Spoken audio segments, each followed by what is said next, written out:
because it's just men, majority. Okay, we are live, ladies. We are live. After Yay. good evening, everyone, and thank you for joining us for another Liberty TV Live on this Sunday evening.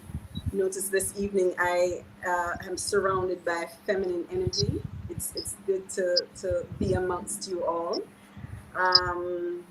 This evening we're going to talk a little bit about healthcare. That's going to be the focus of this evening's discussion. And with me here in the studio are three beautiful women who will share a little bit of their own experiences. Ayana is a former nurse. Both of them, I guess, if you're like a Marine, you never stop being a nurse, but you've left that field, and so has Ruels. So they're going to both share their stories, why they came to Jamaica and their experiences with the Jamaican healthcare system.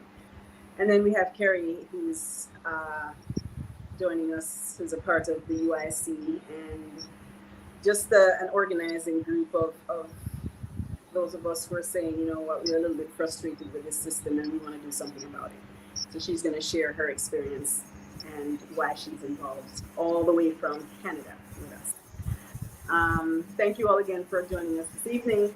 I'm going to start off just by giving a little bit of a background. For those of us who have been following Jamaica news, you know that maybe a little bit over a week and a half ago, there was a death at the Sangster International Airport where a 71-year-old man, I believe he fell, hit his head, or had some injury, and there was no medical care for him there, and people didn't know what to do, and ultimately he ended up dying. And subsequent to that, the Minister of Health has now stationed an ambulance at the airport. The healthcare system has been on the U.S. What is it called? The travel advisory, where people are being advised that there's not sufficient healthcare available.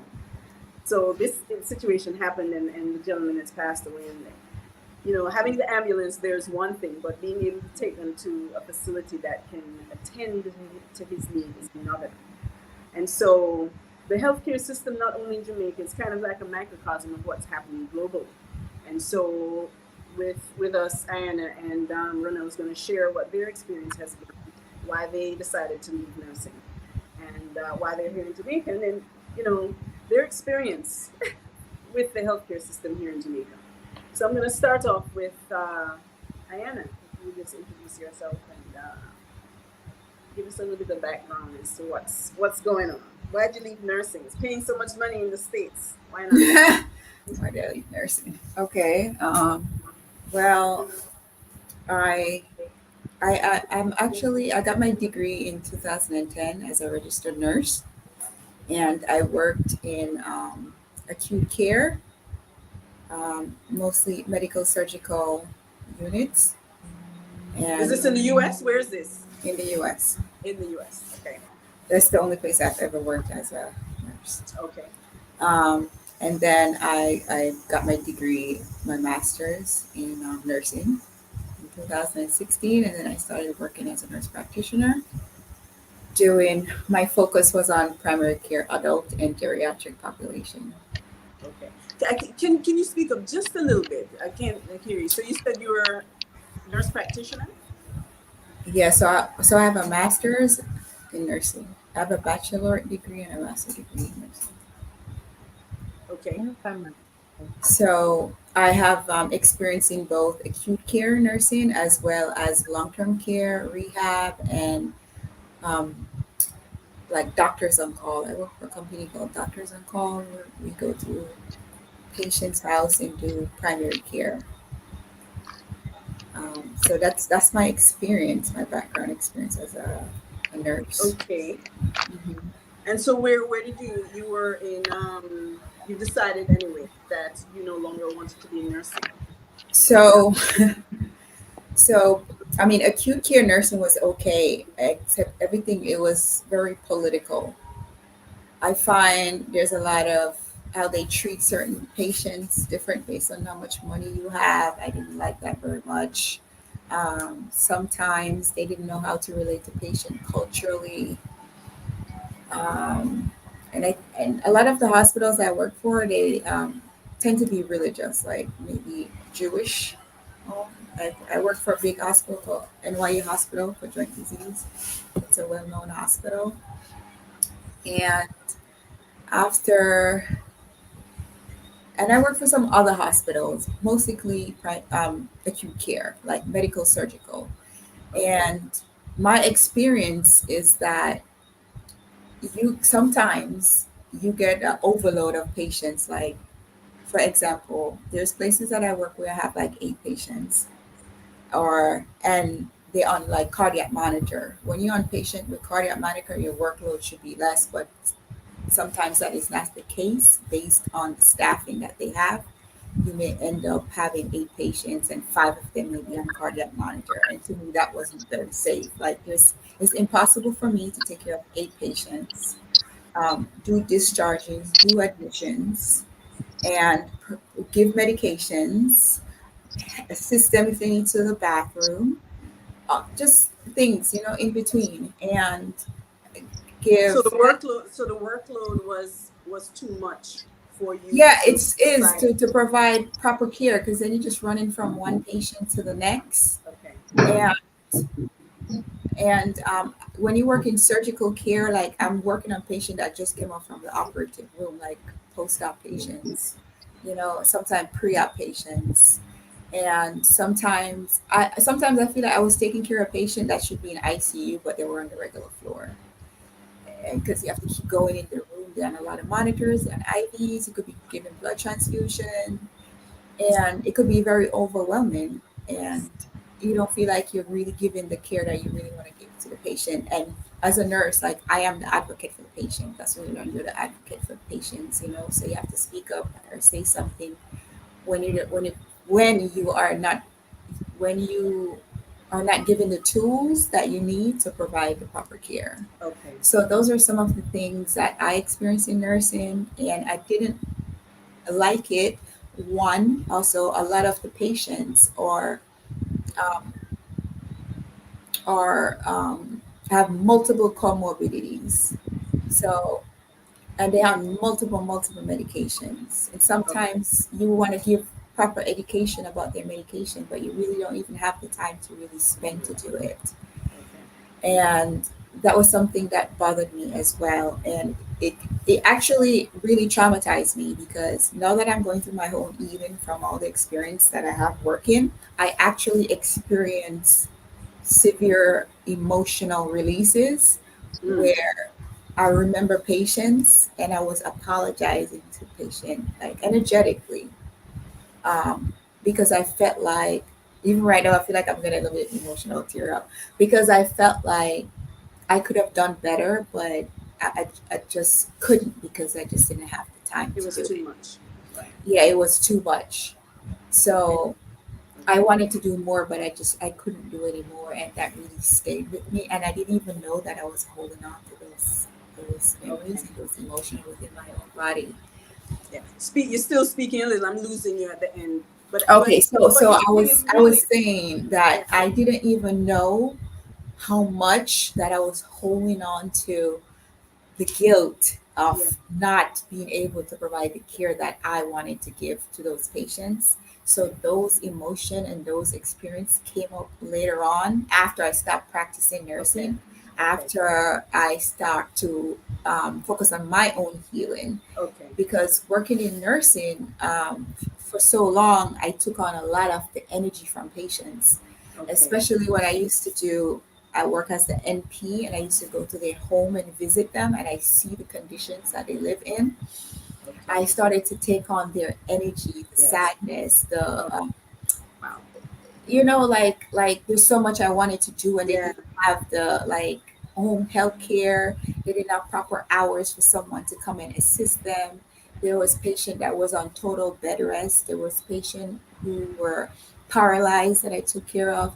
there was patient that cannot walk. There was patient with dementia. It was just a Okay. wide variety of So, patients I take so care a part of the reason that you seem to have left was because you didn't feel you were able to provide the proper care in terms of really what care is supposed to do for someone who is ill. of. Now, Yeah, and before I even ask you to share why you came back and why you left, I wanted to find out, give Ronelle an opportunity to share maybe what her experience has been and in nursing that may have led her to leave nursing as well. So yes, I'm Renelle. I was 20 years in the medical field, right? We start in Switzerland. We start from age 18. You go into your school, right? You go into your training, and then I went into acute medicine, like similar like you I am, like abroad. My favorite area was the psychiatric, like that the sanatorium part. Like I always loved the mind of the human and how it works. So Okay. that was interesting to me. I worked on a ward, on a medical ward where they were operating like the cancer patients, like the children, like Okay. getting Prepare. them treatment after cancer. So I worked a pretty broad thing. I was teaching nursing like for a long time, and then I changed into study nurse. I was like, I wanted to get away from the ward because at one point you just realize like I'm not really helping the patients.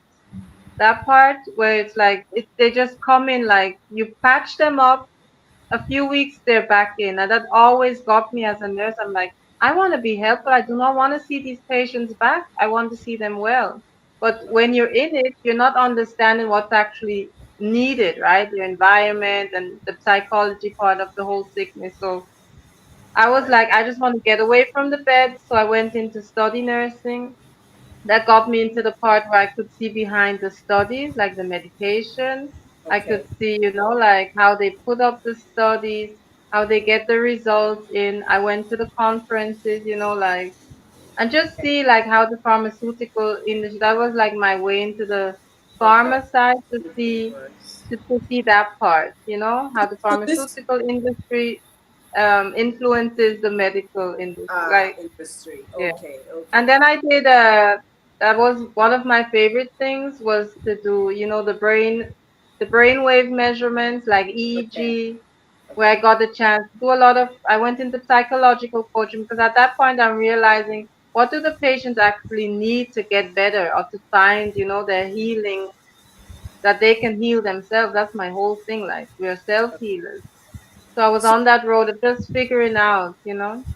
okay. So you actually practice in Switzerland Yes, yes. before 20 getting. years. Okay, Yeah. but it seems like there's some similarities in the Very much. Like I practices. can tell you, I was teaching students. While teaching them, I had to take on how many patients. Like it gets very unsafe, being a nurse. Like a lot of accidents or mistakes can happen because you're under pure stress. Like Overwhelmed, not overwhelmed. enough staff, all Yeah. of these things that are Well, very dangerous. and you're talking about the U.S. and Switzerland, which are supposed to be progressive countries, and now we're looking at what's happening in Jamaica, where there seems to be a nurse shortage, and Mm, obviously the workload is immense. So there definitely is not health care happening here mm. on the island.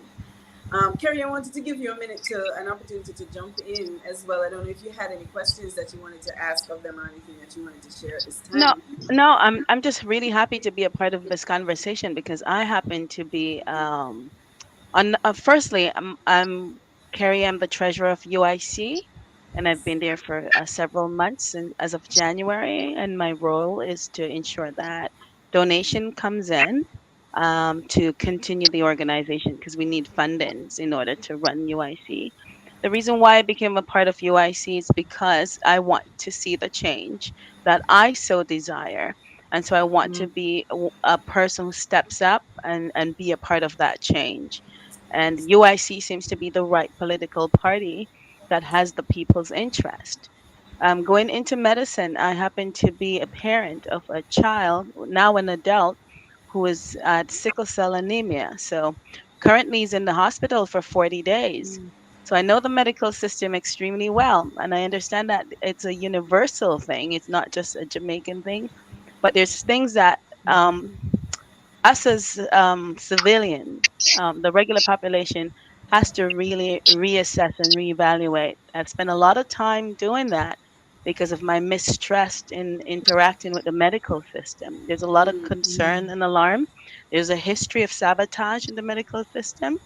And through my Mm-hmm. experience, I have saved my son's life because last year in August, the doctor told me that there's nothing more they could do for my son.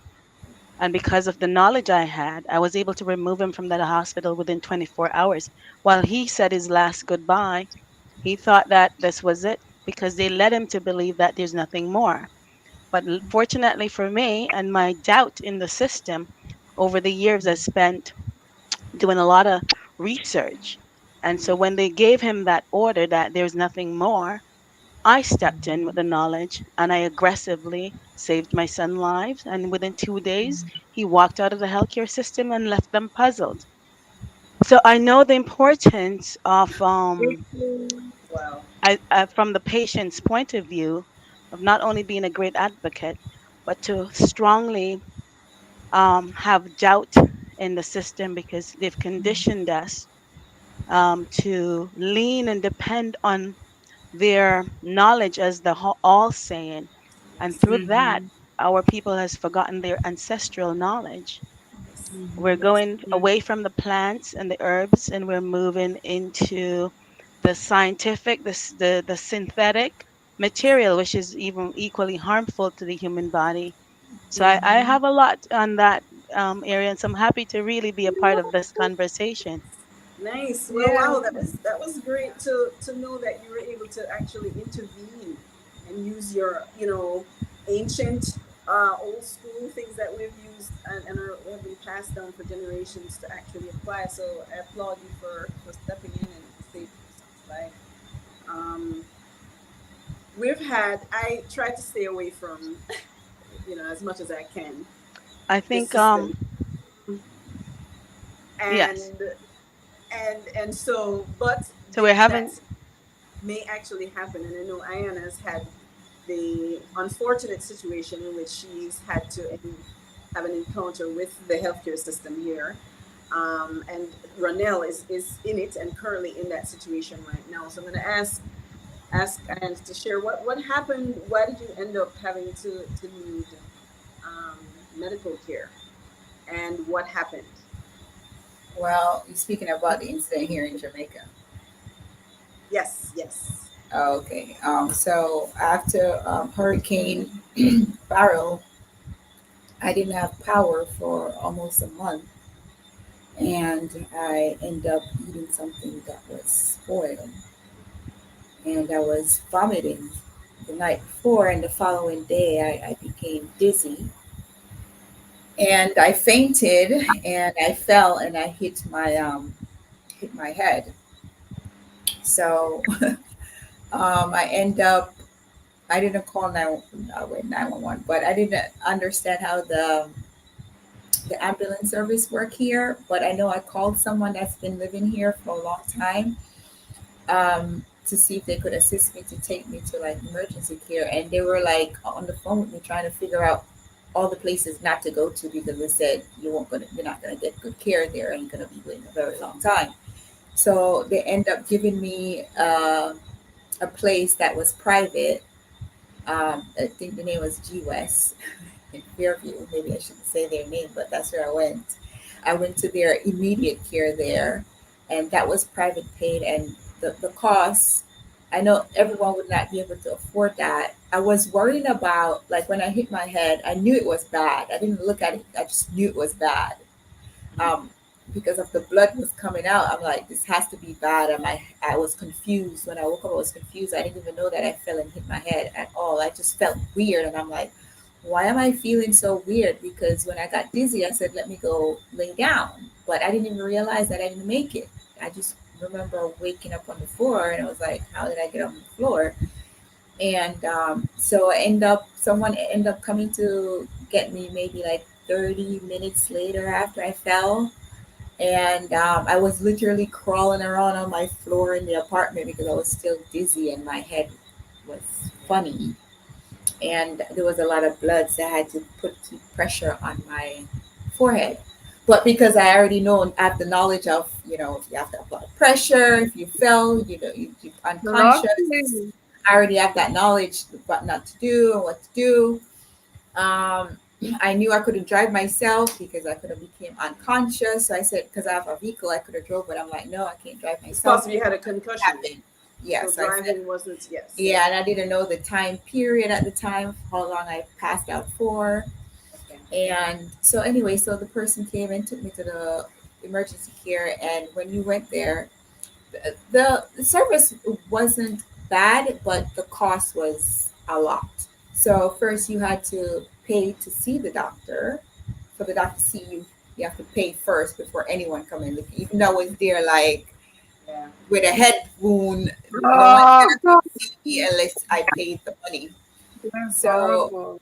I had to pay to see the doctor, and then after I see the doctor, then she tells me all the things that she needs to do. She tells it to the person in the front, and then the person tell me all the costs of everything. There's not just one set fee. See the doctor, and they take care of you. There's a price to see the doctor. Then there's a cost to do my stitches.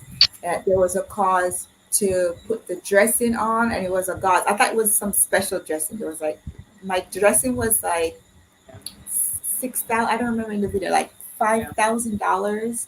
I think you had, I think on your YouTube channel you actually shared Yes, for a piece of experience. gauze. So And when I found out, it was just appalling to me. Like, yeah, why am I it's spending fun. $6,000 for And gauze this is someone who is and coming paper from the tape? US, Like, paper tape and my foot. So I was like, this is ridiculous.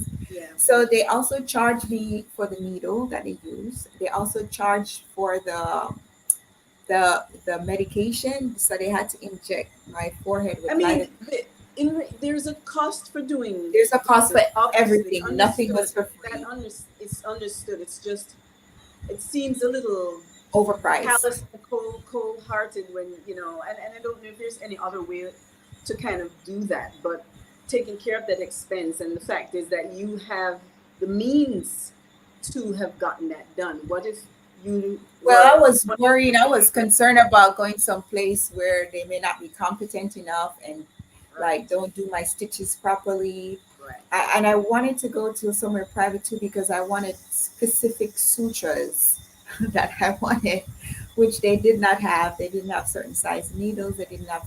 They didn't even have proper dressing. They didn't have a lot of things, and that was private. And I mean, I ended up paying like $30,000 for that just one visit. yeah. And if I was to go back to get my sutures taken out, I would have to pay to see the doctor again and pay for the suture. So Thank you never God. had that No, taken. when I came here, I brought some nursing supplies that I had, and I had a suture removal kit. I ended up taking out my own sutures myself. Oh, okay. Yeah, So because now, so you have the benefit of the experience to have done that. yeah, A I knew how to person take here removal sutures, so I just did who it lives myself. here does not have the means to do that, so they would not No. have had the opportunity to go to a private doctor. They either had to wait in the waiting room for hours on end, Yeah. until somebody got around to seeing them. I'm not too sure how the payment system is, but I hear it's pretty bad. Ronell, you have had your own experience with the system, and I mean it's ongoing as well. It's Um, it's ongoing. very convoluted. Can you condense it to give us an Again, idea, and even a tragedy as well, because you've actually just had a loss. so I still have a hard time, like regarding my 4-year-old that she was having on that Sunday. She was um she was throwing up. Like she would drink and just like throw up a bit, like not huge amounts. She didn't really eat that day, I was making sure she was drinking coconut water. And I don't know, like she laid down. She ate something last. I wanted to go out to see the moon with her. She lays down and I feel it in me to just take her in my arms and like I start speaking to her, I don't, like in spirit. And then I'm like, okay, let me wake her up. Let's go out to see the moon. And I just can't manage to wake her up. So as I realize that, right, I'm panicking now. Like I can't wake her up. Remind you, 20 years of nursing. So I'm like, okay, let me just start with, CPR and, just support her. And I'm calling out for help. The neighbors don't show, like no one is showing up, right? That's a Jamaican thing that we have to look at. I'm crying out for help. No one feels it in them to help me. There's a guy that's in the shed. He's living there. I take her out to him. I'm like, hey, help me. Like, I don't like she's not waking up. And he calls her father. I leave him this voice note. The mother early on that I called is like going on around already. I killed her. When none of that was going on, I just realized I couldn't wake her. And I'm just keeping her, I'm keeping her breathing going. I'm keeping her heart going. And the But there's father shows up. The father shows up, so we drive to the hospital. I have a 1-year-old, 8 months. I do not know what happened, like where she was. Like all I know is I was on my daughter. Her name is Sky. I was just keeping her going. So the father shows up. They drive up to the hospital. We at St. Anne's Bay, right? We're in St. Anne's Bay. I'm there. And in the car, I keep her going. I keep her going. So I hand over when you to say her keep her father, going, you mean you're administering like CPR to her heartbeat and her, because at that point I'm realizing like she's in and out with breathing. And so the hospital takes her over, and I'm like, okay, okay, like they're gonna do something, right? They're gonna actually like get her back. But then they tell me, oh, they can't feel no more pulse. And at one point, I see back on the monitor that she's back, and they're even chatting and like taking it easy. And the next minute they turn around and say, she's gone, past. What? And I'm Is like, this no, no, I'm not accepting that. I keep I can't even. reanimating her. I didn't want to stop.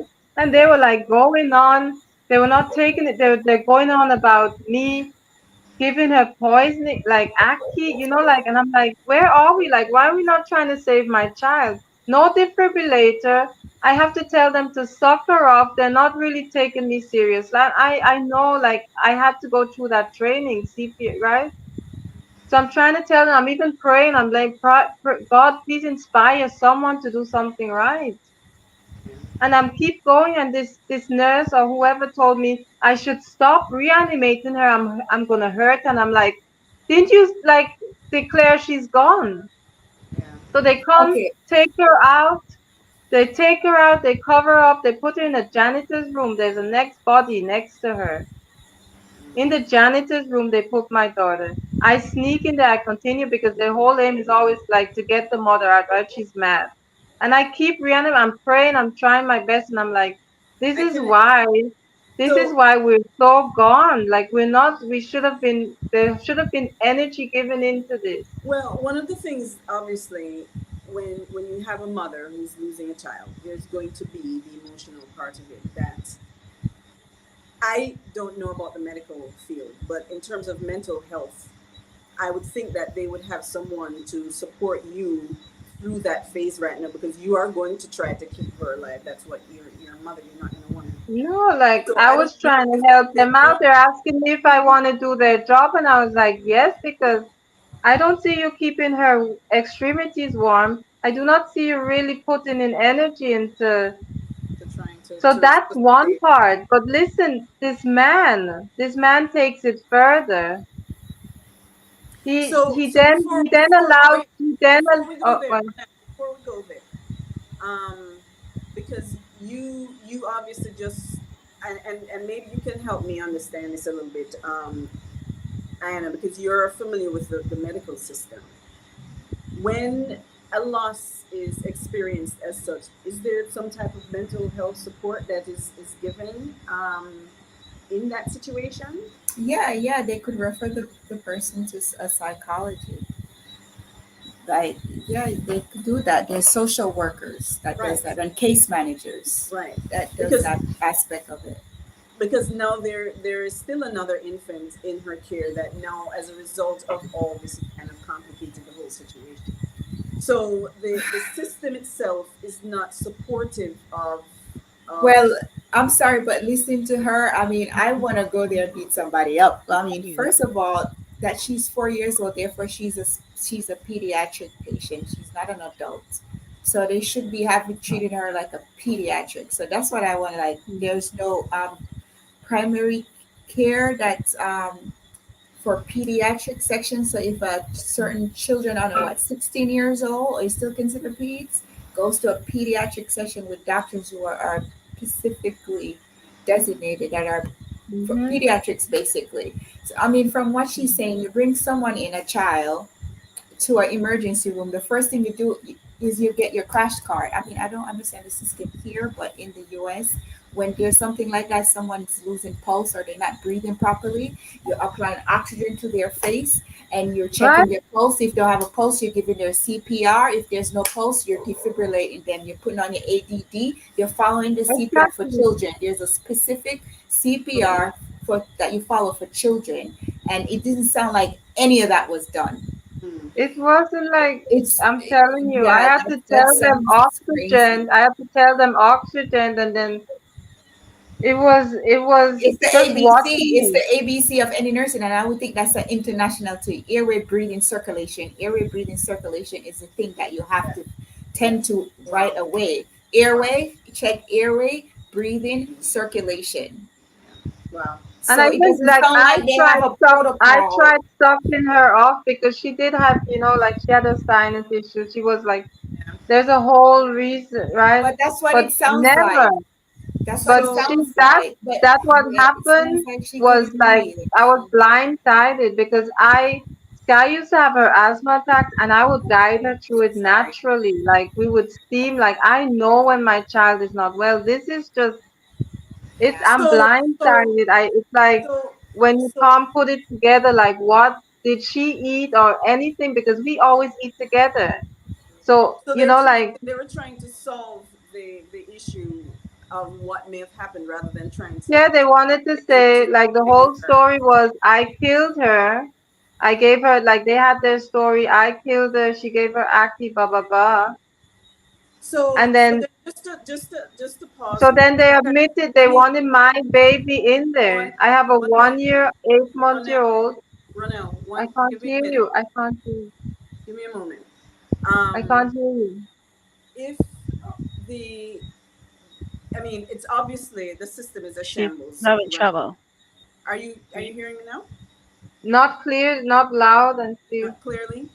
No. I Not wanted loud. to I wanted to um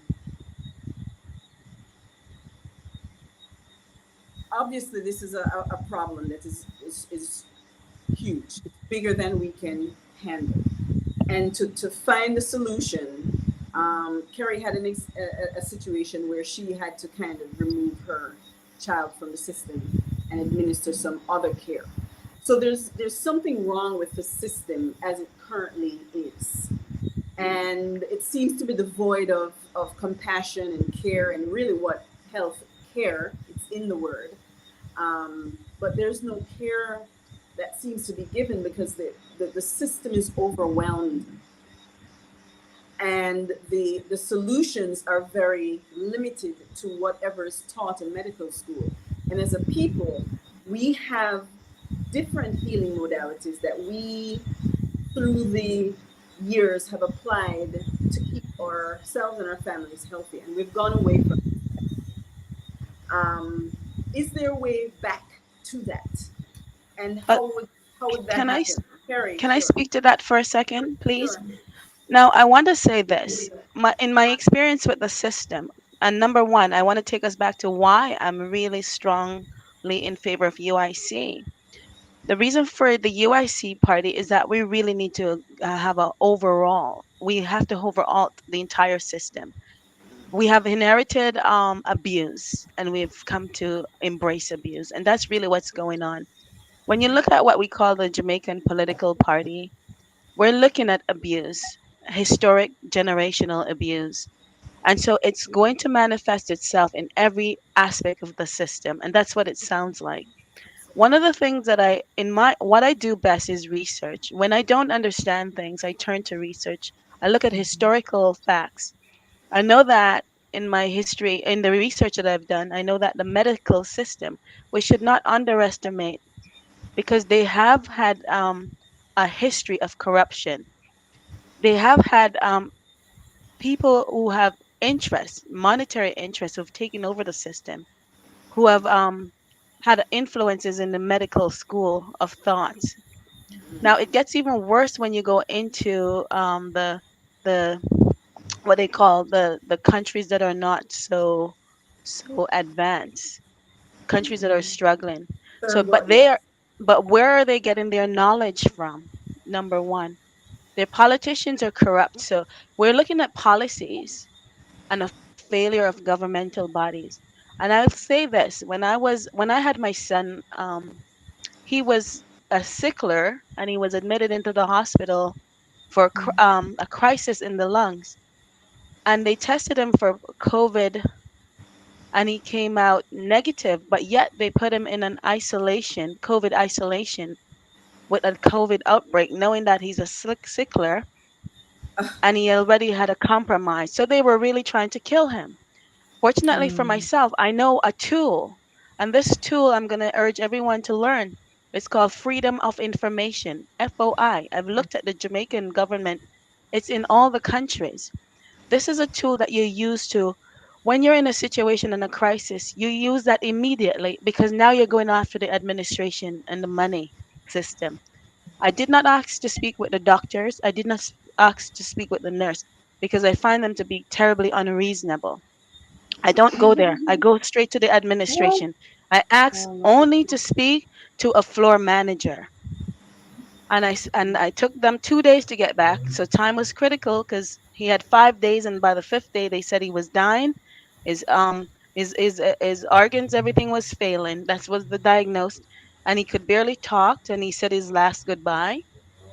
And I said I went I spoke to the administration of the hospital, and I said, look, this was my exact words. I said, I don't have another son and I will not be able to buy another one. So, whatever the hell you're doing in your hospital, I cannot stop you, but I'm going to hold every last one of you accountable to the max. That's what I said. I said, I'm going to use the Freedom of Information Act and I will know exactly what happened with who and to whom. I've looked that act up. It's in Jamaica, it's everywhere. Because all political, all governmental, all bodies that works for the public has an account, and everyone must understand their rights. So what we have and what I've learned is that there's a breakdown in society. We have citizens who don't know the law, they do not know their rights. We have irresponsible government who can rely on their citizens not holding them accountable. But you can hold them accountable. And once they recognize this zero level accountability, they act swiftly. Now, when I said to the administration, the manager of the hospital, the manager floor, I even called the police. I called the police and said, look, I'm making it be known that I'm taking action because what they're doing is reckless. And I recognize it. And I want to make my voice heard very loudly. So I'm calling 911, even though it confused the system because 911 is why are you calling on the hospital? And I said, I'm making a voice and I'm making it be heard. I'm going to get a freedom of information, and every last one of you will be held to account. Immediately, they released him and put him in the regular ward. They still had him diagnosed as non um they still had him diagnosed as complete, his organs shutting down. They were failing to treat. So doctors are highly corrupt. They play a very vile game of knowing and saying, and I'll give you another example. I learned that blacks in the Americans did not have to die from COVID.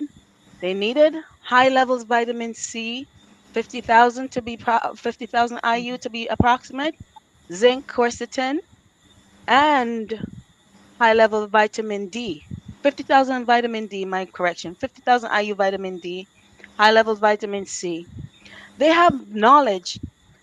I've learnt this from ethical doctors. I went to my doctor, I said, Doctor, why am I learning that our people don't have to die from COVID? What's going on?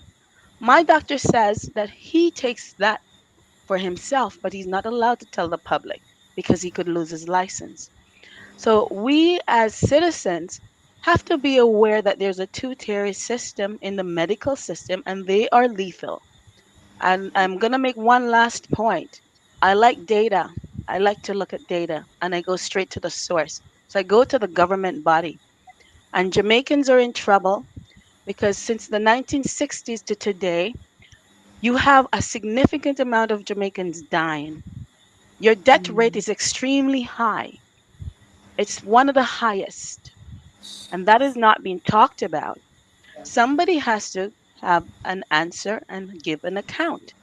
So if you yourself don't know your rights, don't know how to treat, when they released my son from the COVID outbreak floor, I went in, I knew how to purify his blood, I knew how to purify his lungs, I knew what to do, and what I did got his vitals, I think he was at about a 40 something. That was his oxygen level, and within 24 hours he was a 94 percentage. And by the second day, it was 98. He was able to get up and walk out because I knew what to do to purify his lungs So, and his bloods. wow. Um, Yeah, Being an advocate for ourselves and our family Bravo, Mama. critical is Bravo. critical. That was what you're talking Oui. about, Renelle. I mean, and obviously, fortunately for you, Anna, you're able to advocate for yourself and help yourself. But the regular Jamaican doesn't have that knowledge. How can we fill this gap? Well, can I speak to what Carrie was saying? Because I take care of, and it's so funny you brought up a sickle cell because I took care of a sickle cell patient. She was this woman, and I tend to remember my patients very well. And I remember she was speaking like they gave her like a certain amount of like time to pass. And sometimes I wanted to give my knowledge of plant medicine and how to heal using plants, but it's not the place inside of a hospital. Um, when I used to prescribe, so I used to be a nurse practitioner covering for doctors. So the patient have doctors, and I was the NP who covers those physician patients. I used to prescribe, okay, so with certain medication like cholesterol medication, antacid medication, blood pressure medication, they deprive your body of minerals. It takes a lot of minerals out of your body when you use those medications. Those are side effects. So you have to replenish those patients with those minerals and vitamins back. Now, when I used to do that, the doctors would go behind me and discontinue my medications and yeah, ask, why am I just prescribing vitamin C or vitamin D yeah, or CoQ10, which is needed because a lot of the medication deprive your body of CoQ10 and B vitamins. So I would prescribe like multivitamins and all these things from these patients. And that some of the doctors would look at me like I was crazy, like, why are you prescribing this to my patient? But I can't go above them because they're the primary and I was just there covering. So when they discontinue it, like there's nothing I could do. At least I know that I did my best. So that's why sometimes hmm, it used to bother me so much. That's one of the reason why I went and got a master's degree because I didn't want to tell people to tell me how to treat my patients. So I said, no, I want to prescribe for my own patients. I don't want people to tell me how to take care of my patients. That's why I left being an RN to a nurse practitioner because I had more power to do things for patients. So when I Mm. prescribe for patient, I will give the least harmful medication. Some people do not think of that. They will just go by protocols because there's protocols and guidelines on how to treat certain But diseases. but if you don't go by them, can't they get in trouble in the Yes, family? you can. So so so this is why it was very hard for me to even work in the nursing because I didn't want to prescribe certain medication because I know that it harms that it's gonna do. Like Yeah, I didn't want to prescribe cholesterol medication because I'm like I always check people's vitamin D. If you have high Yeah. cholesterol, there's a high chance, like 99% chance that you are deficient in vitamin D. Yeah. So wow. yes, and then the doctors they don't I don't know if So they're Well, mind you, incompetent. can I say something? I Can I knew say, sure, sure, it. sure. mind you, You've been waiting. mind Go you, the doctors, I think like in Switzerland, I think they have like maximum like 3 hours about nutrition. yes. When we know Yes, food it's the is same thing in medicine, the US. It's the same all thing. they've been trained is to be like big drug dealers. Those are just Hmm. like Yeah. But very but legal drug dealers. But wait a second. I So, don't want to come off like I'm taking sides because this is a system that's already in place. It's not the doctor's fault. This is Sure. a system that's already set up like that to push pharmaceutical drugs. But Exactly. Yes. this is why you have to educate patients because they don't know that when you take certain medication, it causes certain side effects. And the majority of medication is just one medication for another to combat another side Yeah. effects. Like, do you know that there are certain cardiac, not blood pressure medication that could trigger asthma at metoprolol in a patient. Like you shouldn't give certain metoprolol medication to someone with asthma. It's a lot of things that you have to know and that you have to Yes. research. Yes. Yes. And I was doing a lot of nutritional education when I was working, Yes. when I was going from house to house. The majority of my time there was teaching them how to take certain meds, like knowing a lot about herbs. I have to tell them things that they could take and these different vitamins that they could use Wow. instead of certain medications. So you mentioned the word herbs, and I Mhm. want Yeah, to I get used to personally tell my through patients that. about Yeah. herbs. I did. I me herbs now. too. So we're in Jamaica, and I know Ronell, you moved here, and Ann moved here, and Jamaica is known. I mean, we have herbs all over us. Why are people dying when we have medicines growing out of our earth that can save us? What is this? Because Where they have come to rely on the medical system severely. They have no faith in nature anymore. I'm telling you this. They have so no because faith. but we haven't been passing that on. How do we educate ourselves? How do we educate each other about these alternatives? I mean, normally it was passed on. You know, your grandmother used to tell you, "Hey, put this in rum, and then you drink it if you, this happened." But that's not happening anymore. Everyone has kind of It's given up it's not their like it's not sorry. It's not like it's not known. Like most people they know their backyard and they have their herbs, but like it's really a matter of the lifestyle that the society is trying to tell people to be on, right? Take a pill, do that, like because it's really designed. It's designed for people to like, get trapped. Like my daughter, my other story, like they're holding my daughter hostage, my 1 year old, saying she's their property. They vaccinate her without my consent. They're doing all of this and they drag me off the ward. Like the system really thinks this is their property. I as a mother, I'm a breastfeeding mother. They rip us apart. I'm not allowed to enter the hospital. Like I want people to see this system is not meant for us. It's No. like they're You on a know, death mission. Ronell. Okay, so the herbs is the healing. Like I left the Swiss wow. system knowing that I found a way out for people because they really keep you hostage. They keep you in that loop, that cycle you cannot leave. So I'm like, people start eating right, start thinking for yourself because these doctors, they're telling you have no other option. You need to start this medication. Now, they're not giving you time. They're not giving you alternatives like take the herb or combine it. Like there's no space. The system has no interest in letting in like the natural healing because that Alternative. would threaten their lives, okay? It will threaten their whole thing that is built on lies. They will break down their own foundation. But Yeah, let me tell you, but the when you're rich dealing with people, them, the though, they will. rich people, these elite people, they're taking the herbs and doing all of these things. Yeah, they know how to prolong their life. It's us the ones that they want us keeping us in the dark. So we don't know that, oh, actually, this is all natural. This is our ancient wisdom, right? But The psychedelics, the ganja. I was back in Switzerland and I went to the hospitals telling them use CBD on your MS patients. I was 7 years. I worked with these MS patients. I knew they need ganja, they need food, they need psychological coaching. Your autoimmune disease was something within you, your emotions, your thoughts, you're self-destructing yourself, okay? So your emotional has something to do with Your your health. pathological self. yeah, So but you Wow. they I don't do really that. think Well, people let me need to let me know how yes, it works, how the I system is designed, and that there is healing, there's cure. We just have to get real oh, with totally. ourselves. Well, But Sorry, you I know just that, but the the science, average person do not know that.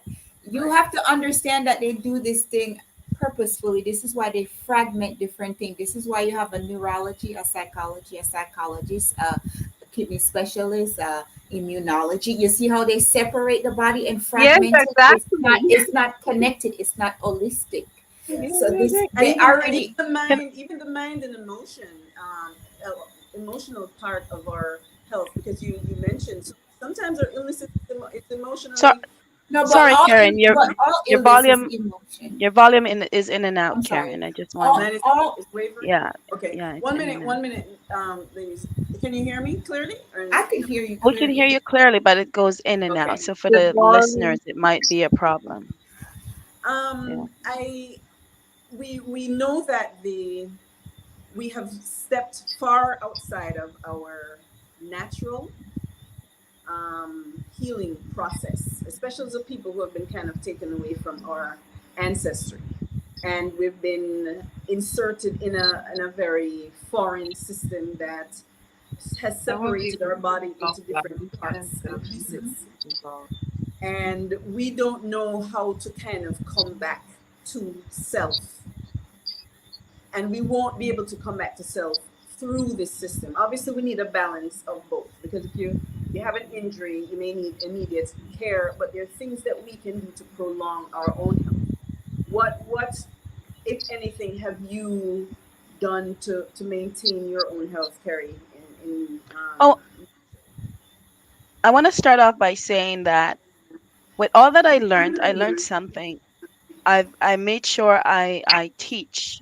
I go one on one in situations where I informed and I teach. I Me, teach about the Jerry. important. I'm sorry. So I I'm don't just proclaim saying, myself as a I would need you here in the hospital. right. Like this So would I be don't. me get my child back with me. Sorry, Wow. go I know. What I want to say that keep in mind. I love research and I always stress that because it gives you a lot of cues and clues. And so, hospitals, in my research, is known to kill millions over the last century. So don't underestimate the danger. Hospitals are necessary because we do need the scientific. We do need certain measurement. We do need certain understanding. So there's a balance. You got to go in knowing what you need. For instance, if I need uh iron, I would need the hospital to tell me exactly what my iron level is. But then I'll go to the natural path because the natural path will prescribe me iron and spirulina. Whereas my doctor would say go immediately to the hospital and get a blood transfusion and a iron transfusion. The knowledge is very different from both perspective. But when I use the naturopathic and I go back to the doctor after using that, the doctor is then stunned. So it tells us that the understanding is skewed. We cannot put our faith completely in one system or the other. We have to always look at everything from a balanced point of view. We have to look at the fact that we need the science, we need the medical system, but that system is also corrupt. In the last 100 years, you have administration, you have entities that do not have the citizens' best interest. They have monetary gain. The pharmaceutical companies are known to be the biggest drug dealers in the world. So they push their drugs, they push their remedies, and they forget of the humans and the human casualties. And so you have illiterate doctors who are trained by I don't know about Jamaican doctors, but I know here in the West, it's not unusual that doctors are incentivized to prescribe a certain medication or to take certain actions. And again, it goes back to accountability. When the hospital knows that they can just easily pass the blame over to the parent. This is Yes. why when I went in and I did the intervention on my son, I did not let them know what I was doing. I went in and did everything, and they are still puzzled to this day. I left them shocked. That's why I don't speak about the things publicly. I don't want them to know my thoughts because they're devious in their own thoughts and they are proven to be not favorable to the human population unless they have something to gain. And that's the human weakness. You have doctors who are put their own self-interest above their patients, and you have pharmaceutical company and giants pharmaceutical industries, and everyone puts their best interest. So Yeah. my I can advice, testify. I was on the inside. I can testify. Like even my own boss used to say, like, look at the corruption because they have their conferences. They're showing all their newest medication, right? Because they might use a cancer medication for something, right? And then they take it off the market, put it back on the market for 60,000. Before it was $1,000 medication, now it's 60,000 back on the market, using it for a different illness. Like they're really like I, I'm the gonna, the And even patient the has to know they do not what is care. going I They want to do show not you care. They do how not. I just want in to show fact, you how dangerous these go ahead. people are. I'm gonna go back to the whole COVID science and everything. I was gonna And I know this is a very touchy subject, but I want to let you know that in COVID, the hospital moved away from a particular type of treatment that is known to heal respiratory problems. And they specifically looked at medications such as remdesivir that was used in the Ebola crisis and was banned by the FDA. That was the primary protocol that they used in the hospitals across the Western nations. And they know that remdesivir create fluid in the body, and then they put the ventilator. So there's a lot of stuff about these healthcare system. So we really have to be empowered and take back our power. We have handed over our very lives to people who could care less about whether we live or die. So my goal really is to get everybody to have at least one person in their family to learn everything they can about immediate intervention to take back the power, remove that from the hospital system. So I have worked tirelessly to inform the public in whatever capacity I can without going on the public airway because you don't want to publicize your knowledge because they have a way to counteract and defeat it because it goes against their profit. Wow. Well said, and just standing up for your own rights, which is more or less what everyone. And I know, Ronell, you're in it right now, and one of the things that Well, you've mentioned is just the getting that information out there about the healthcare system taking control of your child and vaccinating the child without your consent, which was something that they wanted to do here in Jamaica during the times of COVID, where they wanted to just inject people, and you have no say what's going in your body. At what point do we stand up and say enough is enough and take back control of our our bodies, the decisions that we have to make, and how do we spread that? I know you've had some interesting ideas, and I think they align with. I mean, even right now, you're helping your neighbor. You're doing community health right there where Yeah, you are. I am actually. And it's funny that when Speak up just a little bit. You're still It's low. funny that when Renelle was stating how she was calling out for help, no one came because there was a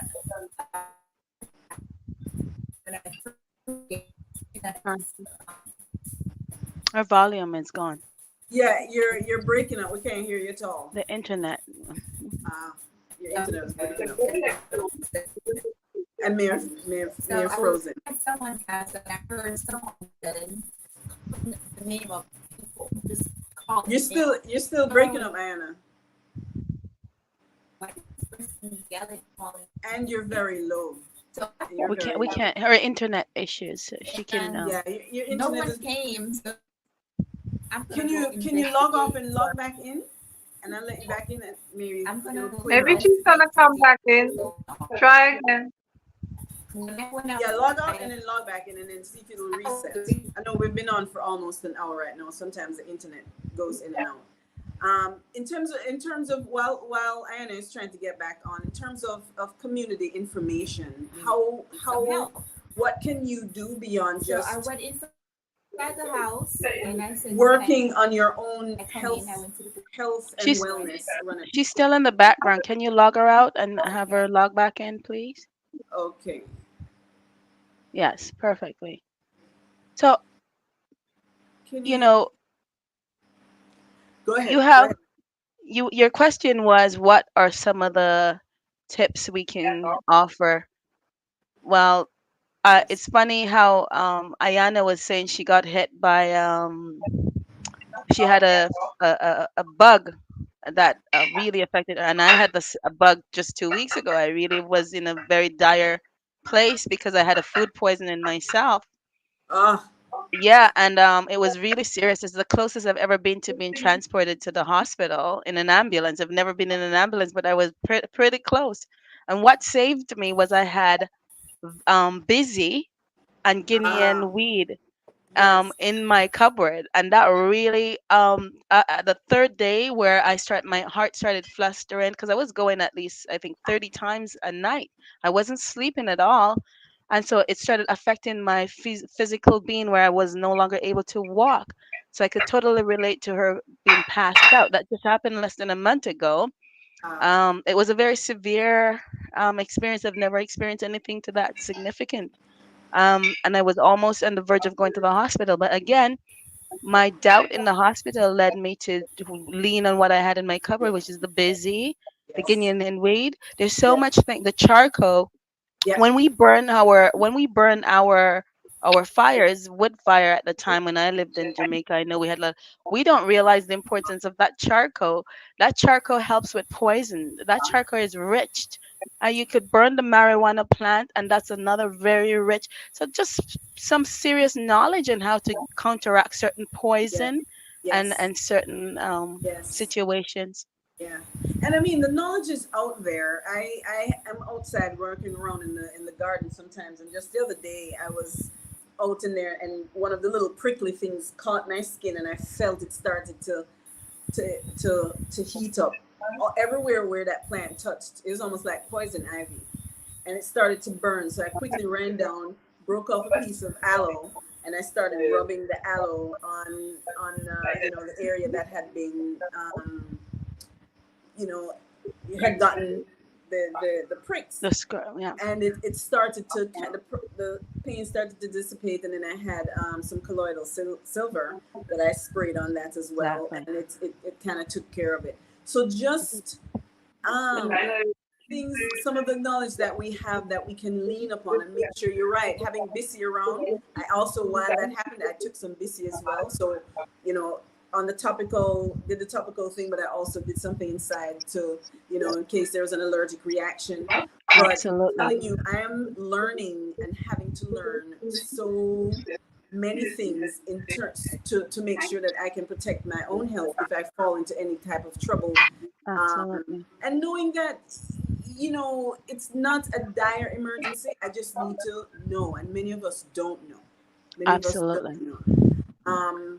You said that you research, Ranel. So I would just like to add Sure, quickly what I think the healthcare industry needs to look at. sure. Because let's say I'm dealing here with a government that still thinks we are their property. I really want people to listen how they speak. We are their property, right? My daughter wasn't registered. I did that for a reason. I didn't want her registered. I didn't want her vaccinated. So they found a way to rip away from me to do exactly that thing. Like I know this is happening for a reason. I need to wake people up. We are their property. So I want you, okay, if we're still your property, are you willing to treat us better? Are you willing to give us the proper treatment? Because yes, we're not your slaves anymore, right? But hey, like treat us better. Like you're saying, it's a very abusive system, so people have to make up their mind. Do I want to stay in an abusive, right? Women and all this. Do I want to But stay in people, an but people abusive don't know. relationship? Or would That's I what like to go into a healing, much, loving relationship with myself? And we can build clinics. Like these clinics already exist. This is nothing new. You, Remember the rich? They have these clinics. They're what doing clinic, that which for clinics, them. what clinics are you They talking? have healing clinics like Switzerland. They have these clinics where they know nutrition and exercise and all these burnout patients because they're on their crap, right? The society is sick. We're living in a sick society. yes, we They are. burn out people, so they have their places where they know. Like Switzerland is known, like these companies, they know that their workers are going to have burnout, so they already reserve beds at the clinics So there are, so for you them say to that go there and heal. are, so there are places where people can go. Carrie, I have a concern that, and I don't know if you may know because you do research, but is there no recourse? I mean, there's malpractice. How is it that Well, no, you is there see, no accountability? How can you take someone's child and you don't, what? again, what they rely, the system is broken and fraud. The system premise is based on fraud, and I think we are being we've been spiritually, psychologically, deceived, truly. And so when you go back into looking at historical data and facts, you begin to see. So what they do is they alienate us by keeping us illiterate and ignorant. Mhm. So Yeah, this, we have a task, because they managed to confiscate the entire earth population on such a global scale, and through that they have managed to infiltrate just about all the system. yeah, um, and you really have to stand strong and hold your political, because what's the point in having a governing body yeah, who governs the poor but not yeah, take seriously their responsibility to ensure the overall safety of drug administration, sure, of proper treatment protocol? So sure, if you have an organized society where a group of members of the society agrees to step in a role where they oversee the wellness of the society, why are we left as individuals to carry the burden of the breakdown of this immoral conduct? yeah, So we really have to we have to start using our voices. But yes, to do that, you must first become aware that there is a problem, because if you don't see a problem, then you don't see a need to intervene. yeah, So for myself, in doing my research, I first asked questions, because I recognize, because I've been in the situation where if I didn't give my son a certain medication because he was a sickler, they threatened to take him away from me. So that left me puzzled. Why would you do that? What are the recourses in this action? So I made it a point of duty to get myself connected with vaccine choice societies where they know a lot of laws. I looked at the laws and the conversations, and I can guarantee you and assure you that most of the practices of government is in fact disobedience to their own law. yeah. So They're they breaking are their, violating the law that is written, yeah. and they're not being held to account. So I And looked at, Exactly. you're making a very good point, which brings us around to governance. Because if the public, if Ronell were to say, I mean, I would like to take them to court for violating my human rights or whatever, the court system is a part of the broken system. The governance absolutely, system in Jamaica is broken. So the there is no entire world. recourse, even if they make a mistake or they have screwed up and broken their own laws, there is no accountability. And that means we have a lawless society governing, Absolutely. and we have That's to really, submit to a system that is not accountable for any of the decisions it makes or yes. forces us to do. We have to deal with the consequences on our own. Yeah. And that's really what we're living in a lawless society run by criminals, because the people who are governing us are having greater criminal records than the Yeah. average citizen, yet they're allowed to walk in suits and Mm. Yeah. ties and lie and Yes. Yes. continuously lie. The Yeah. corruption is mass. So you got to look from the top. The what they said, the tree rots from the root. Yeah. And so we're looking at an entirely corrupt system, Yeah. And so on every level, whether it be criminal, health, we're not, they are all intertwined because the Yes. root of the corruption. And I want Yeah. to assure anyone, if they think that the root of this corruption starts with the Jamaican government, they have another thing coming. Who is under the thumb of Jamaican government is under the thumbnails of the British. They Mm-hmm. insist on colonizing the world. They have had for centuries been very disobedient to earthly laws, rules, and conduct. And Mm-hmm. so every aspect of their interaction with citizens across the globe comes from a very unhealthy place. So it just boils down to the individual. When we experience these, we're wondering what happened. Yeah. It's because we have to look at the entire system at large. Yes. And so when you look at the Jamaican constitution, the Jamaican government can only be disobedient because who are they responsible to? The Governor General of Jamaica has more influence and greater power and authority over the Jamaican government. Why are they in that role and in that position? If you look at the Jamaican constitution, it says the Jamaican government answer to the Governor General, just like the Canadian government answer to the Governor General. The British has planted their Yeah. governors inside all these countries.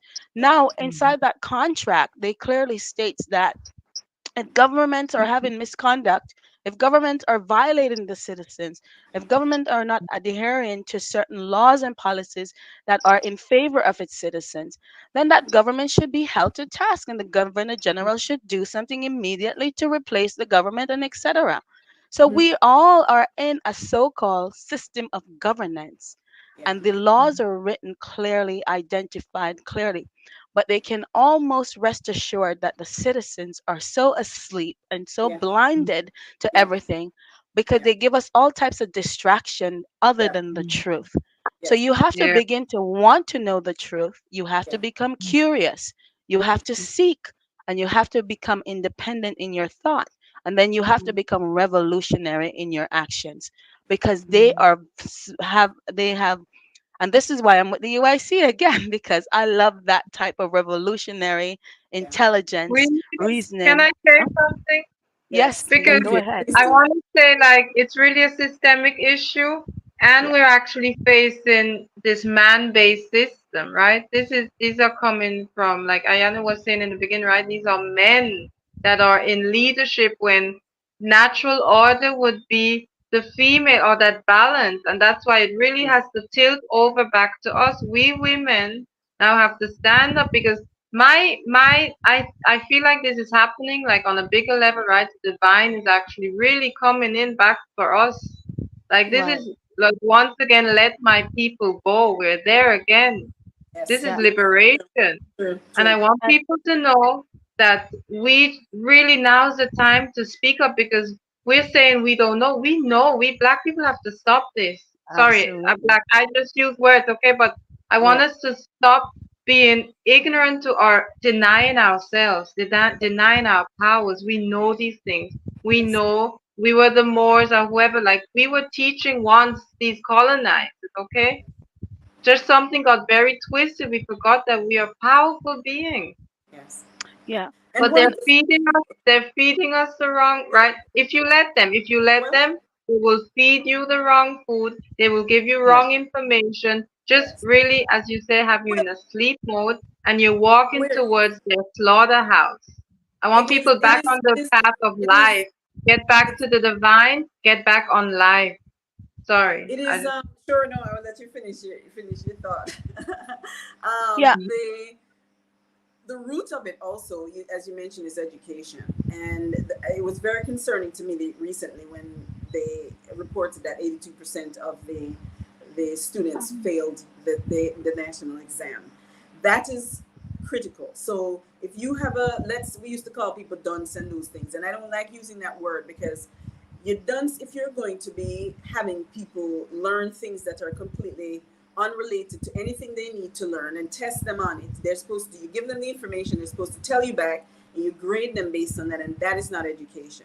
And so, even within the education system, there is no opportunity for you to come to know self, to be able to you don't know science the way in which you should study it, so you can have understanding on how your body works, how it engages with the food and the environment, so that it all comes together. Instead, we have a system that's just colonial based. The testing is it's outdated, and it's irrelevant. And the relevant things we need to teach our children, we're not teaching them. We don't understand ourselves. We don't understand our health. We don't understand how to eat.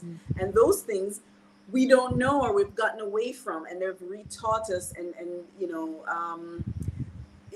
indoctrinated us into this system of thinking that we are not in control of our own health. We're not connected to the ecosystem in which we live, and so everything they do is a destruction of that. You have mentioned, Krie, the empowerment that unifying has with the UIC, and that's also one of the reasons that I decided I have to join with something that will give my voice. It will actually amplify my voice and the work that we're doing. So when you come together with me and then others who have said we are going to take back control of our lives and our bodies and the decisions we're making for our families, and we're organizing under this structure so that we can govern ourselves, not based on the structure that you've put in place that is obviously not working, but one in which will reflect our culture, our heritage, our history, and be more in line with how we engage with our environment. That is to me where the UIC comes in, and the union of souls, where we're going to move forward as one. We're like-minded in the things that we're doing. We can even call each other and say, hey, I'm having this situation here.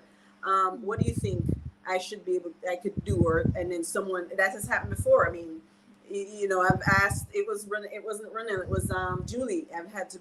Julie's a friend of Ronell's. She's also a scientist. And there were some plants in my yard. I was weeding, and I didn't know if I should pull the weed out, if it was weed or if it was something actually healthy. And she was able to kind of let me know, well, no, that's this type of plant. It's good for this type of thing. Because everything we're growing around us has some type of benefit. We just don't know. And if we form our little communities where we connect with each other and we can rely on each other, and seek out advice, we can rebuild our community in such a way that we can re-educate ourselves and live healthier, more prosperous lives than what has been designed for us right now. I want to say this, Karen. It is very unfortunate because our ancestors went through such a massive struggle to get us to the so-called level of freedom that we have. And freedom is our birthright. So we Yes, don't have to earn it. It is that's correct. naturally ours. Right. But what I realize is that we have to struggle to maintain that which is ours, because you have forces on this earth that seeks to enslave the people. So all this comes back to that sense of enslavement. Yeah. And so one of the things that I learned, we've become quite complacent. Mm-hmm. We're relying on the experts, and Yeah. that's really Most our of problem. We rely on the politicians, we rely on the medicine, we rely on everyone.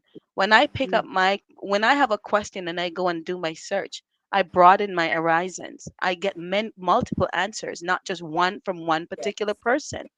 And I yes, have a fair understanding. I have the intelligence to gather all the information and come to my own precise conclusion. yes, So we have left as we, and I know that this works because during COVID, quite a bit of us became suspicious. We realized that many of our people are going in those hospitals, but not not many were coming coming out. out. So I know quite a bit of people who refuse to go. And we start to gather and utilize the knowledge. So we start spreading the knowledge among ourselves. No Yes, one was going to the hospital anymore. And we started using that knowledge, and we were spreading it, and we were helping each other. We yes, couldn't go into the homes of certain families, but we'd buy what we need and we'd drop it at the door. So yeah, that knowledge came under a sense of urgency. So yes, I find that as people feel that they're caged in and they feel the need to be free from something, that natural instinct to come together, pulse together, draw together. But if yes, there's not that sense of urgency, yes, we're all left in our own space. And keep in mind, this is by design, because the yes, Americanized way, the westernized way, is to create an individualization in society, not a communalization type of society. So this is what we have, so many interplay. And I have a sociology background. I have a human relation background. I have social science background. So I have a lot of different understanding from the world. And so we are living in a web, a network, a web. And everything that we speak of, I'm telling you that it starts with certain elite forces that has Mhm. opted. Who does the Jamaican government respond to? If you look at Mm-hmm. their homepage, IMF is everywhere. So they're really Uh, in response to the World Economic Forum and everything other than the Jamaican people. So you're yeah. voiceless if your government and the people you put in charge to oversee the basic needs as healthcare, Yeah. fundamental rights. People are Yes. retiring, they contributed all their lives to the society, they don't have dignity, etc. For Yeah. that reason, you have a situation where they are not listening to your voices, and so you have Mhm. to make them listen because they're not interested. They are the puppets of their puppet masters. Yeah. Mhm. So And how do we get them to listen? Like in my case, yes. who could really like come in? Because like the first thing, like Jamaican, they want to lock me up, drug me, and best thing, right, was threatening me with killing me. So like, who do I actually speak to? Like, because I'm crying out to people like I need support. I need it's like refuge. I need Well, help. I need money to get like the to get like maybe the Maroons here, you can like they have their own government, which I would be like safe, and they could go in and have a talk to the hospital. It's like you say, people don't get the urgency, like how important it is, Yes. like when someone is facing the government or mhm, facing maybe an abusive, like we need urgent help and not like, oh, maybe in a month we'll do like people can then, like you can lose lives. absolutely, and that's the Like thing. who do I we would say speak is, to? Karen, sorry, you might want to start with a Freedom of Information Act, and I know Okay. I know of a defense attorney Yeah. that seems to be on the side of, I keep saying attorney attorney, People. I'm sorry, attorney, Attorney. Okay. who is on the side of freedom. I almost had Yeah. an interview with said lawyer. So you got to Okay. In really be Jamaica. In strategic. Jamaica. Yes, Okay. that was the Okay. one I needed to. He's on leaning on the side of freedom, recognize certain violations. So look for light-minded individuals. Start with Mhm. knowing your rights. You have the freedom of information to request because they work for the public. That's a natural law. You could look that up. You have the right to request any information from any government body, whether it's a school, whether it's the government office, whether it's the hospitals, as long as they work for the public. You could start there. Mhm. Understand exactly what they know, what they have written down. So you could start to fish and see what the problems are, where the problem areas are, and then you could go on an attack based on what you have uncovered. That's why they're so threatened by Yeah. that knowledge. Yeah. They have Yeah. disempowered the citizens to not Yeah. have a Mhm. voice, and they have separated us and keep us alienated Correct. from each other. Yeah. And Each this is other. why they're Mhm. able to get away with their crime. Because Right. really, what they're doing is a crime against humanity on a large Yes. scale. No, isn't Yeah. this? I was gonna say, isn't this a human rights issue where there are human rights advocates who can advocate? No, I want to on behalf of each other. I know that exists because one of the things that I'd gotten involved in here in Jamaica as well as the Haitian refugee situation where they were wanting to deport the Haitians, back, and that was a human right violation as well. So, there's so many things going on the island where the human rights of the people here are being violated. Ronell, the quick and easy answer to the question you ask is one Mhm. in which I think you answered it when we said there has to be a coming together of the people, because once you come in alignment with like-minded people, then your Mhm. network expands. So Mhm. Carrie just mentioned that within the circle of one of our UIC lives that we were going to have, there was going to be an attorney that was going to be coming on, and that was what he was going to Yeah. be having some Like, conversation about. So like these are it's things that really it's like really needed that we have a platform or a network where it is. people can come in. I'm having issue with this giant, this beast, the Yes, government. yes, I need like immediate, like it should be, because I know like I'm going through the experience, so I can speak about it. I Right. know like I have the privilege to Sure. speak about it. I was in that hospital. I can testify to the mistreatment, of So, these babies. You so understand? So I understand. I Understand. I really want to go to the root of this. If I really have to take it there, I want to go to the root cause. I want to show people this is a systemic issue. You have been mistreated. You're all traumatized. We never got a chance. Imagine. We never got a chance after slavery to have a break. Yeah. We were catching up with this. And Yes. now I hope a lot of people are realizing these colonizers are not leading us anywhere. Yeah. Exactly. We're above Mhm. this. Like, realize you're above the system. Like, we are here to do, And we have purpose here we on earth. we have someone like Mr. Joseph L. Patterson, the founder and president of the UIC. And when you look at Hmm. his background and you look at his knowledge, you look at his passion, you look at his sacrifice. Again, these things cannot happen if citizens do make the right Not decision. They Hmm. need you to make wrong decisions to ignore the truth for them to get away with these crimes. We're all hmm in this together. Yeah. And when we hmm continuously elect incompetence, Yeah. incompetent leaders, people who have historically demonstrated and insulted us in so many ways that they don't have our best interest, they don't have, and you continuously support them, sometimes even sacrificing your lives. And the majority who doesn't vote, they stay away from anything. They're not curious. They're not seeking change. I You don't know if gotta it's not. I don't know if you would say it's not curious, Carrie. I think people have gotten to a place where they just feel completely disempowered. disenfranchised. They don't know what to do. They don't know where to go. And that was why I felt that way as well when I came back, and I'm wondering, I can't engage with the political system. There is no order. There's nothing that made sense. And I thought, then we need to get rid of this system here. And I was going to form my own party. So when I found that, the UIC existed, I said, then I need to jump on board and support this movement and help to galvanize it so that we can start to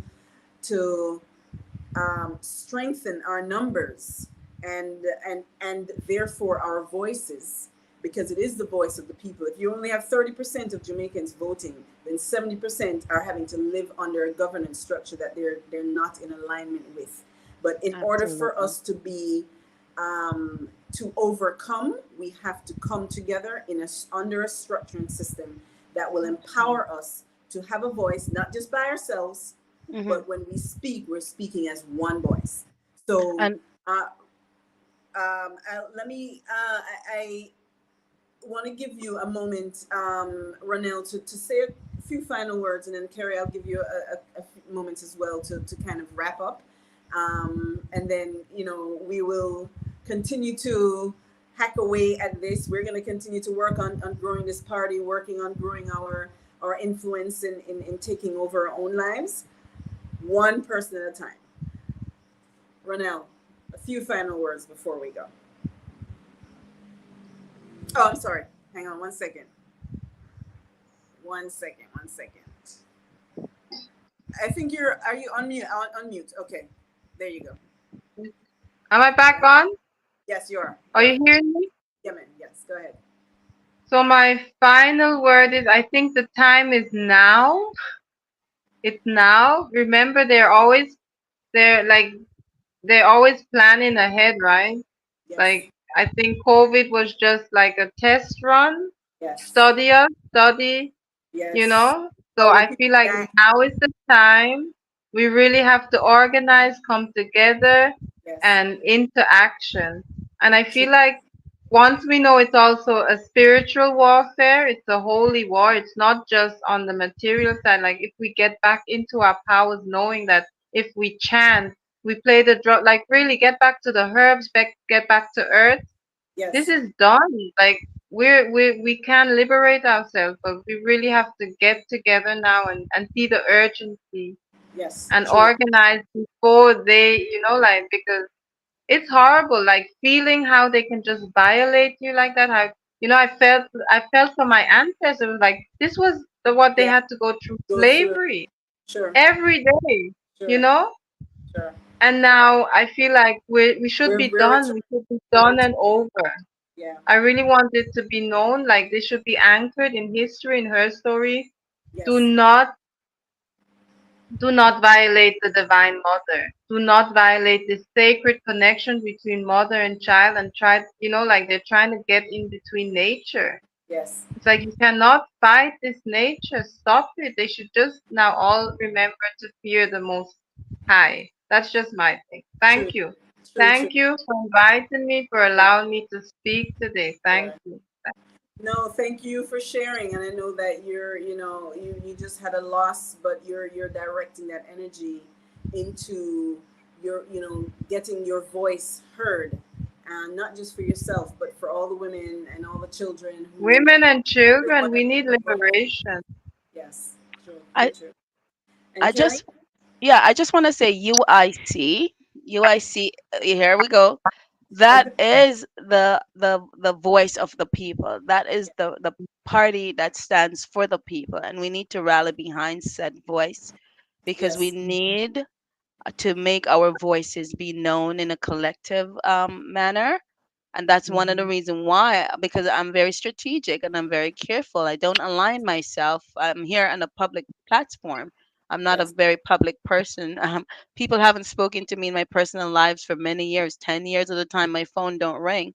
So yeah, it takes a lot of commitment for me because yeah, I see something in this political party, and I want to believe that with the knowledge that I have acquired yeah, over the years, I want to do the work of my ancestors, and I want yeah, to make sure that the society that is going forward is a better place for our generation. We have violent crimes.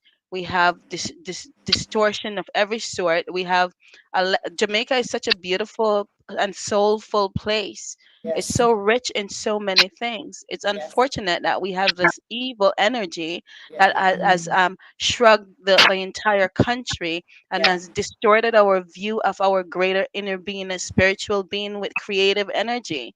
yeah, And so I want to just encourage everyone to know that they have a home here at UIC. We're here for you, and people like you and me are going to do this movement together. You can't yeah, just rely on a few of us. We need so much more of the same similar voices.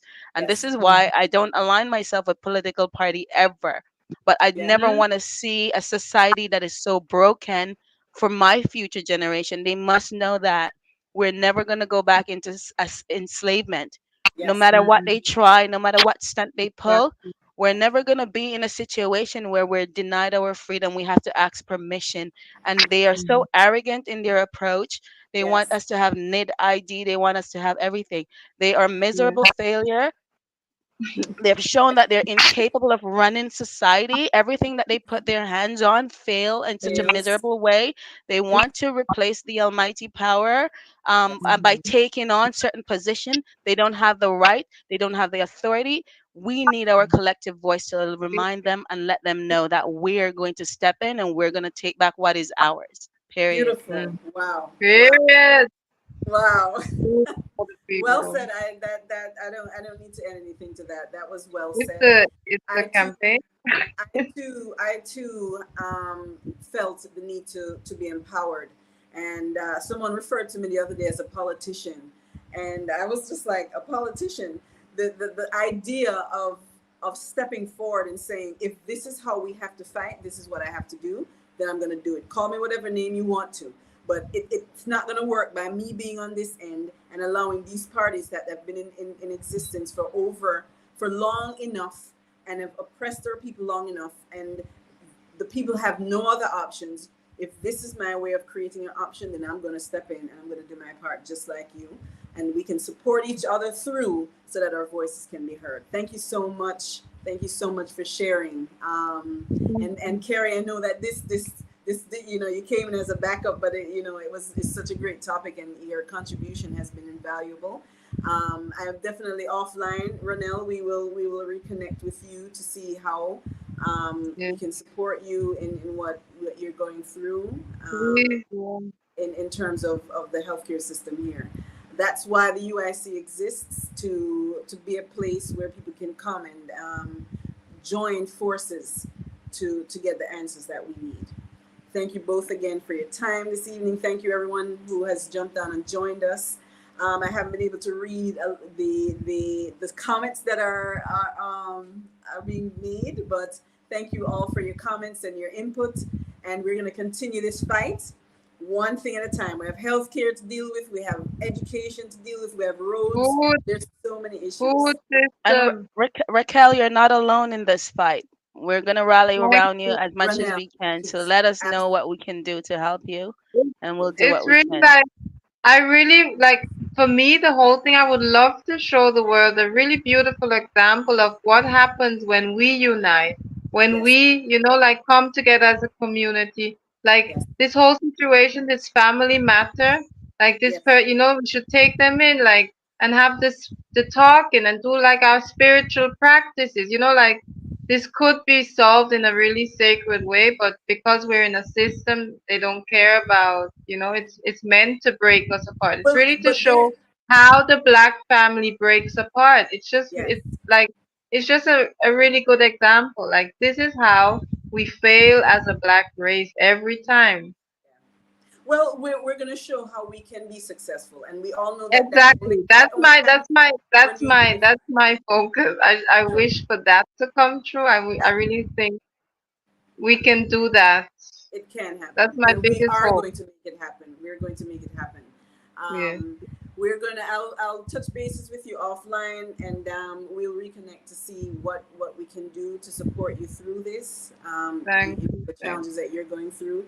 Thanks again, Carrie, for coming on board and supporting during this time. My pleasure. My Lorraine pleasure. didn't knock me out, but it was a great Yeah. conversation. Um, Yes.